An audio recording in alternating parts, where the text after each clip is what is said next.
کریں گے تو رب تعالیٰ اس کام کے اندر ہماری مدد فرمائے گا۔ حضرت امام فخر الدین رازی رحمۃ اللہ تعالیٰ علیہ آپ فرماتے ہیں کہ ایک شخص نیک اللہ رب العالمین کی عبادت کیا کرتا تھا، ریاضت کیا کرتا تھا، وہ تنہا اللہ رب العالمین کی عبادت کیا کرتا تھا، اور بقیہ جو لوگ تھے اس وقت ایک درخت کی پوجا کیا کرتے تھے، درخت کو اپنا خدا مانتے تھے۔ تو وہ شخص جو رب کی عبادت کیا کرتا تھا، نیک شخص تھا، اب نکلا درخت کو کاٹنے کے لیے کہ آج جس کی پوجا انسان کرتے ہیں گناہوں کے اندر مبتلا ہے، اس چیز کو میں ختم کر دوں گا۔ تو درخت کاٹنے کے لیے جب جا رہا تھا نا تو اللہ رب العالمین کی مدد بھی اس کے ساتھ تھی۔ وہ رب کی رضا حاصل کرنے کے لیے جو کام کرتا رب کی رضا حاصل کرنے کے لیے کرتا۔ جب نکلا نا درخت کاٹنے کے لیے بازار کے اندر پہنچا تو شیطان انسانی شکل میں آیا، آ کر کہنے لگا کہ بھائی کہاں جا رہے ہو؟ اس نے کہا کہ فلاں درخت کو کاٹنے کے لیے جا رہا ہوں، لوگ اس کی پوجا کرتے ہیں، آج میں اس کو کاٹ دوں گا۔ تو اب شیطان کہنے لگا کہ تجھے درخت کاٹنے سے کیا ملے گا؟ اس نے کہا کہ میں درخت کاٹوں گا، لوگوں کو جو گناہوں کے اندر مبتلا ہیں انہیں دور کروں گا۔ اس نے کہا کہ تو درخت کاٹ دے گا؟ کہا بالکل۔ آپس میں شیطان کا اور اس انسان کا نیک شخص کا جھگڑا ہو گیا، باتیں ہوتے ہوئے یہاں تک پہنچی کہ بات لڑائی تک آ گئی۔ اس انسان نے جو نیک تھا اس نے شیطان کو، جو انسانی شکل میں شیطان آیا تھا، اس کو دائیں ہاتھ سے پکڑا اور زمین کے اوپر بچھا دیا۔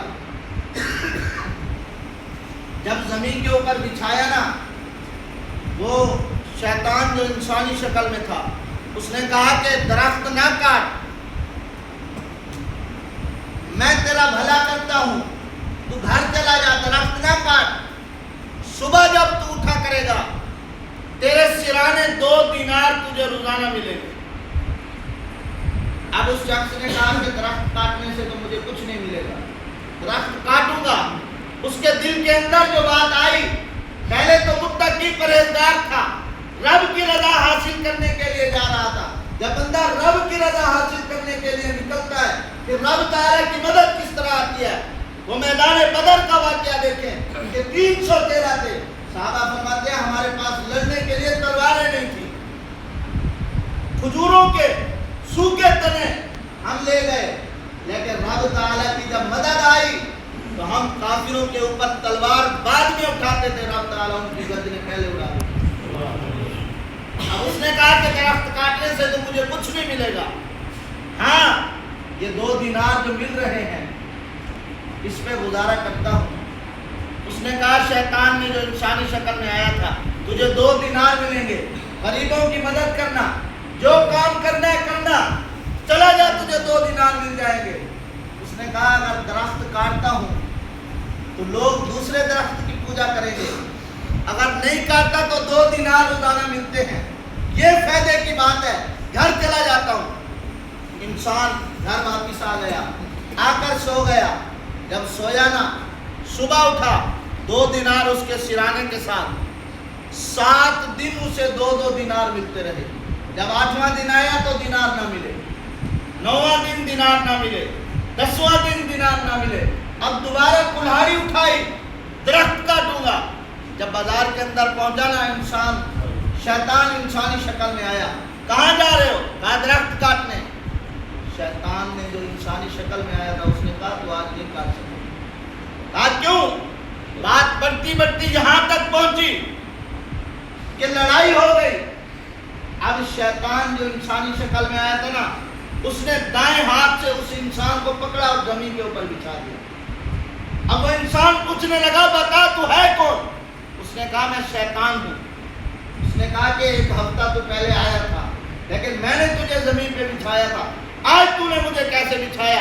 کوئی نئی طاقت لے کر آیا ہے؟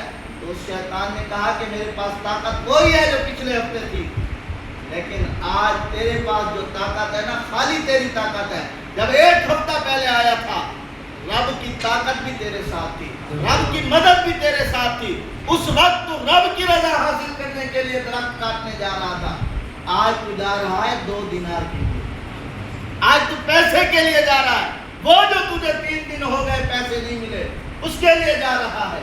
آج ہم ذرا غور کریں، ہم نے رب تعالیٰ کو چھوڑا، رب تعالیٰ کی عبادت چھوڑی، لوگوں کے پیچھے بھاگ پڑے کہ یہ لوگ ہمیں وہ کچھ دیں گے جو کوئی نہیں دے سکتا۔ ارے بھائی، جو رب دے سکتا ہے وہ کوئی نہیں دے سکتا۔ رب کی رضا حاصل کرنے کے لیے جو کام کرو گے تو رب تعالیٰ کی مدد تمہارے ساتھ کھڑی ہوگی اور رب تعالیٰ پھر تم سے راضی بھی ہو جائے گا۔ حضرت موسیٰ علیہ السلام کوہ طور پر ہم کلام کے لیے جا رہے ہیں، تو آپ کی قوم نے جو نیک شخص تھے انہوں نے کہا کہ رب تعالیٰ کی بارگاہ میں التجا کرنا پیغام، ہمارا پیغام کیا ہے کہ رب تعالیٰ سے کوئی ایسی بات، کوئی ایسا وظیفہ لے کر آنا جو ہم پڑھے، ہم رب تعالیٰ کو راضی کر لے اور رب تعالیٰ کے قریب بھی ہو جائے۔ سبحان اللہ۔ تو حضرت موسیٰ علیہ السلام جب گئے، یہاں لوگوں نے کہا کہ لسٹ بن کے آئے گی، فلاں فلاں کام جو رب بتائے گا، تہجد کا کہے گا تو ہم تہجد پڑھیں گے، عبادت کا کہے گا عبادت کریں گے، ریاضت کریں گے، تسبیح پڑھیں گے، نوافل پڑھیں گے۔ لیکن موسیٰ علیہ السلام نے جب پیغام دیا نا تو رب تعالیٰ نے فرمایا موسیٰ اپنے بندوں کو جا کر کہہ دینا تم رب سے راضی ہو جاؤ، رب تعالیٰ تم سے راضی ہو جاؤ۔ کیونکہ رب تعالیٰ نے قرآن پاک کے اندر فرمایا ہے رضی اللہ عنہم ورضوا عنہ، تم رب کی رضا پہ راضی ہو جاؤ، رب تعالیٰ تمہاری رضا پہ راضی ہو جائے گا، رب تعالیٰ تم سے راضی ہو جائے گا۔ اب امام فخر الدین رازی سے کسی نے پوچھا کہ امام فخر الدین بتاؤ، بندہ رب سے راضی جلدی ہو جاتا ہے یا رب بندے سے جلدی راضی ہو جاتا ہے؟ تو امام فخر الدین نے فرمایا کہ رب بندے سے جلدی راضی ہو جاتا ہے۔ بندہ ہے جو رب سے راضی نہیں ہوتا، بندے کی خواہشات اتنی ہے، اللہ رب العالمین دیتا جاتا ہے، پھر اور خواہش کرتا ہے، مالک گھر دے دیا، اب گاڑی بھی دے دے، اولاد نہیں دی، جب اولاد دے دی تو کہتا ہے اس کا بندوبست کر دے، جب اولاد بڑی ہو جاتی ہے پھر بندہ کہتا ہے مالک اس کے پڑھنے کا بندوبست کر دے، جب پڑھ لکھ کر بڑا ہو جاتا ہے مالک اس کی نوکری کا بندوبست کر دے، نوکری لگ جاتی ہے، اب کہتا ہے مالک کوئی اچھے خاصے پیسے آ جائیں پھر تیری رضا پہ راضی ہونا ہے، جب پیسے آنا لگ جاتے ہیں پھر بھی بندہ کہتا ہے اس سے بھی ڈبل ہو جائے پھر تیری رضا پہ راضی۔ امام فخر الدین فرماتے ہیں کہ میرا رب بندے سے جلدی کیسے راضی ہو جاتا ہے؟ میرا رب تو وہ رب ہے، وہ رحیم رب ہے، اگر کوئی طوائف گناہوں میں بکھری ہوئی راستے کے اندر جا رہی ہے، پیاسا کتا اگر پیاس کے اندر مر رہا ہے تو اسے پانی پلا دیا، میرا رب تو اس طوائف سے بھی راضی ہوتا ہے۔ میرا رب کتنا جلدی راضی ہوتا ہے؟ اگر کوئی شخص راہ چلتے ہوئے کانٹوں کو سائڈ پہ کر دے تو میرا رب اس سے بھی راضی ہو جاتا ہے، میرا رب بندے سے جلدی راضی ہو جاتا ہے۔ حضور صلی اللہ تعالیٰ علیہ وسلم کی حدیث مبارک، حضور صلی اللہ تعالیٰ علیہ وسلم نے ایک دن صحابہ سے پوچھا کہ صحابہ تم جب اپنے دل کے اوپر تصور کرتے ہو، دل کو دیکھتے ہو تو کیا پاتے ہو؟ تو صحابہ نے فرمایا کہ اللہ رب العالمین ہمیں ایمان کی دولت عطا فرمائی ہے، جو نا ہم وہ دیکھتے ہیں کہ جو رب تعالیٰ نے ہمیں ایمان کی دولت عطا فرمائی ہے، اللہ رب العالمین نے وہ سب سے بڑھ کر۔ اب حضور صلی اللہ تعالیٰ علیہ وسلم نے فرمایا کہ جو تمہارے دل کے اندر ایمان ہے، جو تمہارے دل کے اندر ہے اس کی کوئی دلیل دو۔ آج مسلمان کہتا ہے نا کہ میں نام کا مسلمان، نماز پڑھے نہ پڑھے، لیکن مسلمان کہتا ہے مجھے یہ نہ کہو، آج چاہے سارا دن گناہ کرے لیکن شام کو یہ نہیں کہتا کہ مجھے کافر نہ بلاؤ، میں مسلمان ہوں۔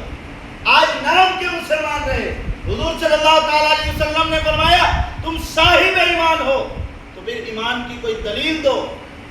صحابہ نے فرمایا کہ یا رسول اللہ صلی اللہ تعالیٰ علیہ وسلم دلیل یہ ہے کہ میرا رب جب ہمیں خوشی عطا فرماتا ہے ہم اس کی رضا پہ راضی رہتے ہیں، جب کوئی غم ہمیں عطا فرماتا ہے تو پھر بھی ہم اس کی رضا پہ راضی رہتے ہیں.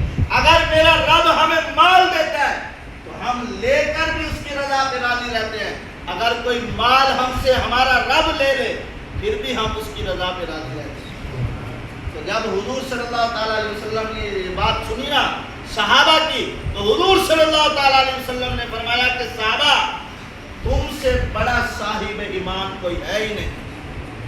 میں گواہی دیتا ہوں کہ رب تعالیٰ نے تمہیں جو ایمان کی دولت عطا فرمائی ہے تم سے بڑا کوئی صاحب ایمان ہے ہی نہیں. کیوں کہ رب تعالیٰ دولت دے رہا ہے, صحابہ راضی ہے, لے رہا ہے پھر بھی راضی ہے. تو ہم رب کے دیے پہ بھی راضی رہیں, رب کے لیے پہ بھی راضی رہیں. دعائے اللہ رب العالمین سے اللہ رب العالمین میرے چند کلمات اپنی پاک بارگاہ میں قبول فرمائے.